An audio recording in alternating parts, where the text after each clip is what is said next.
बात हो गई। अब हम चलते हैं गीत संगीत को लेकर, बहुत चर्चा आजकल है, हमेशा होते रहता है अश्लीलता को लेकर के। आजकल सिनेमा के ऊपर गीत संगीत भारी हो गया है, मतलब अश्लीलता को सिर्फ बेचा जा रहा है। आप गार्जियन है, कुछ इन लोगों को समझाते क्यों नहीं? देखिए, समझाने की बात नहीं है, और समझाने से बहुत फायदा होगा नहीं। बहुत बार मैं बोलता हूँ, देखिए अब बिहार में एक भाषा है मैथिली। मैथिली भाषा के गायक गीतकार हैं। मैथिली भाषा में भी गायिका है, गायक हैं, गीतकार हैं। किसी के बाप की हिम्मत नहीं है कि मैथिली में गंदा गीत गाते, क्योंकि जो मिथिलांचल के श्रोता है वो मार लाठी कपार फोड़ देंगे, उसका गाना सुनेंगे नहीं। और हमारी भोजपुरी में भी तो गीत संगीत को लेकर गाली गलौज कई सोशल मीडिया पर चलते रहता है, लेकिन फिर भी कुछ नहीं होती है। मैं वही बोल रहा हूँ, क्राइम जहाँ होता है वहां थाना चौकी बनती है, पुलिस पोस्ट बना दिया जाता है कि यहाँ क्राइम जोन है, यहाँ थाना बैठाओ, यहाँ पुलिस दो, यहाँ अफसर दो। मेरे कहने का मतलब है, जो अश्लील गानों को गाते हैं उसमें से कितने गानों पर केस हुआ, कितने गानों के गायक गीतकार को जेल भेजे। अगर मेरा भी कोई गीत आपको लगे कि ये अश्लील गाना है तो मैं विधायक हूं, मेरे ऊपर भी कार्रवाई करिए, मुझे भी अंदर करिए, 2 ही दिन के लिए करिए, 5 दिन के लिए करिए। जब तक आप 2-5 लोगों को अंदर नहीं करेंगे, कठोर कानून कैबिनेट के माध्यम से पास नहीं करेंगे, तब तक ये चलता रहेगा। जात के नाम पे, किसी लड़की के नाम पे, किसी लड़की के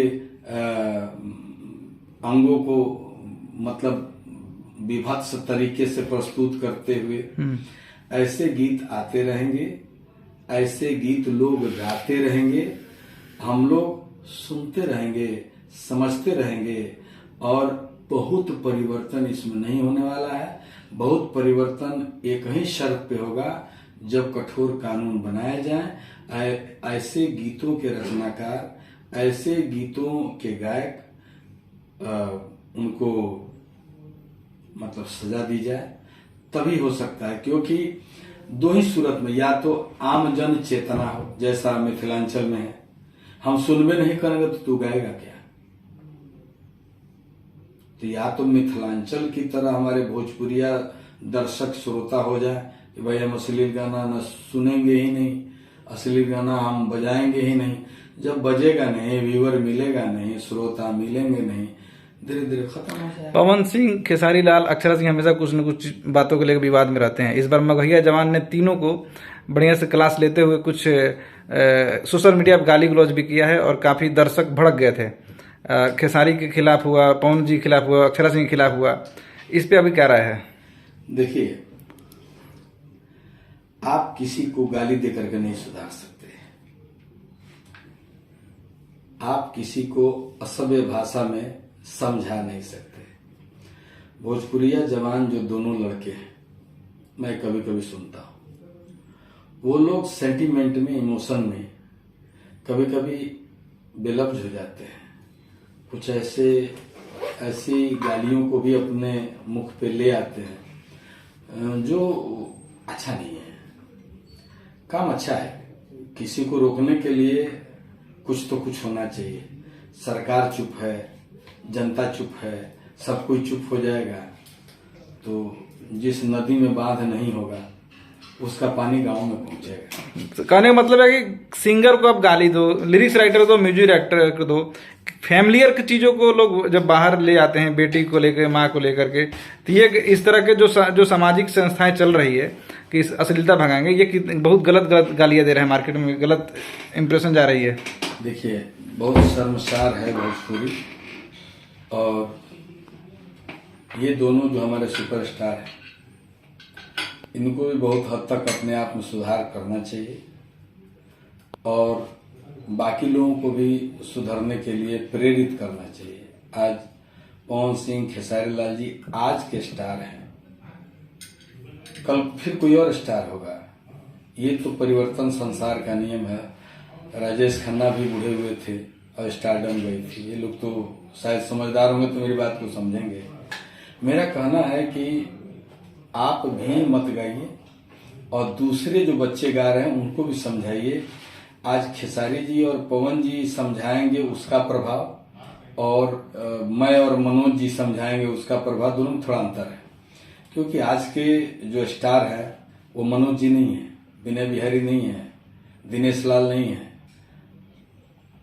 आज के अभी के वर्तमान में जो स्टार हैं वो पवन सिंह हैं, खेसारी लाल हैं, जिनके गाने बराबर लगातार आ रहे हैं, लोगों द्वारा पसंद किए जा रहे हैं। तो इन लोगों को ऐसा करना चाहिए कि भोजपुरी समृद्ध हो, भोजपुरी स्वस्थ हो, स्वच्छ हो और हमारे दर्शकों को भी दरभंगिया बाबू बनना पड़ेगा, मिथिलांचल के लोगों के हिसाब से होना पड़ेगा। हम गंदा गीत सुनेंगे नहीं, मुझे लगता है गंदा गीत बनेगा नहीं। और सरकार को सबसे पहले मैं कटघरे में लाऊंगा, भले मैं सरकार का अंग हूं, कि सरकार अब कब कठोर कानून बनाएगी जब जात के नाम पे गाली गलौज हो रहा है, किसी की बेटी बहन के नाम पे गाने बन रहे हैं खुला, नारी शक्ति की बात हम लोग करें, नारी सशक्तिकरण की बात करते हैं, बेटी बचाओ बेटी पढ़ाओ की बात करते हैं, गाना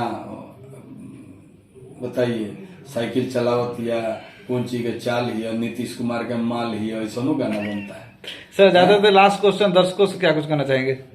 दर्शकों से कहेंगे कि भोजपुरी को समृद्ध बनाना है तो भोजपुरी की गंदगी को दूर करना पड़ेगा और इसमें जो हमारे श्रोता समाज हैं, जो भोजपुरिया श्रोता समूह है, मैं उनका सर झुका करके उनसे बात करना चाहता हूं कि आप भी अपने आसपास के गायकों को जरूर राय दें, क्योंकि अश्लीलता अचानक नहीं आई है, पहले से भी थी, इसलिए जाने में वक्त लगेगा। लेकिन हम सभी ठान लें तो भोजपुरी से मजा रहेगा, अश्लीलता चली जाएगी। मजा रहना चाहिए, मजे की बात होनी चाहिए, लेकिन अश्लीलता के साथ नहीं होनी चाहिए। एक हद तक ही सब चीज अच्छी लगती है। लक्ष्मण रेखा होता है हर चीज की, और लक्ष्मण रेखा को पार करने पर क्या होता है ये हम लोगों ने रामचरितमानस में पढ़ा है सीता जी का। इसलिए मैं ये कहूंगा कि जो भी हमारे भोजपुरी के दर्शक हैं वो भी अपनी सलाह दें और ऐसे गानों से दूर रहें। और जो भोजपुरी के गायक हैं उनसे भी मैं कहूंगा कि आप अच्छा गीत गाइए। शारदा सिन्हा अच्छा गीत गा करके पद्म श्री पद्म विभूषण हुई है। तो देखना चाहिए कि आज के टाइम में मैथिली गायिका भोजपुरी गा के पद्म श्री पद्म विभूषण हो रही हैं। विंध्यवासिनी देवी जी मगही गायिका भोजपुरी गा करके छठ गीत गा करके पद्म श्री हो सकती है। मालिनी अवस्थी जी अवधी गायिका भोजपुरी गा करके पद्म श्री हो सकती है।